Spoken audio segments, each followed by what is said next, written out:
brought you by Silver Pumps and Motors. Top quality और consistent performance के लिए सिर्फ सिल्वर पंप्स नाम याद रखना।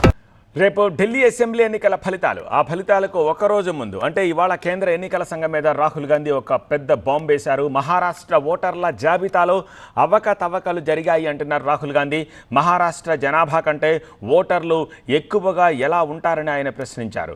కాంతి అసెంబ్లీ సెగ్మెంట్లోనే 5 ఏళ్లలో 35 లక్షల మంది కొత్త ఓటర్లు చేరారని, ఇదంతా హిమాచల్ ఓటర్ల సంఖ్యకు సమానమని రాహుల్ చెప్పారు. Has an equivalent number of voters that the population, voting population of Himachal Pradesh was added to the voting list of Maharashtra after Lok Sabha elections.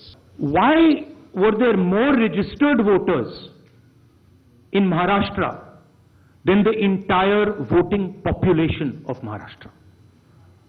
According to the government, the population of Maharashtra is 9.54 crores. According to the Election Commission, there are more voters in Maharashtra than there are people in Maharashtra.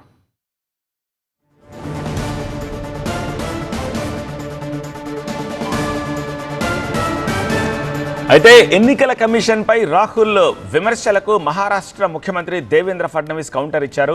Rahul Gandhi cover firing చేస్తున్నారంటూ ఫడ్నవీస్ కొట్టిపారేశారు. రాహుల్ గాంధీ ఆత్మ పరిశీలన చేసుకోకుండా అబద్ధాలు చెబుతున్నంత కాలం కాంగ్రెస్ పునరుజ్జీవం అసాధ్యమని ఫడ్నవీస్ ఆరోపించారు. कहाँ से आए, वोटर कहाँ आए, किसका नाम काटा, इसका सारा जवाब इलेक्शन कमीशन ने दिया हुआ है, इसलिए उसका अलग से जवाब देने की कोई आवश्यकता भी नहीं है. राहुल गांधी एक प्रकार से कवर फायरिंग कर रहे हैं क्योंकि उनको पता है 8 तारीख को दिल्ली के रिजल्ट के बाद उनकी पार्टी का दिल्ली में नामो निशान समाप्त होने वाला है.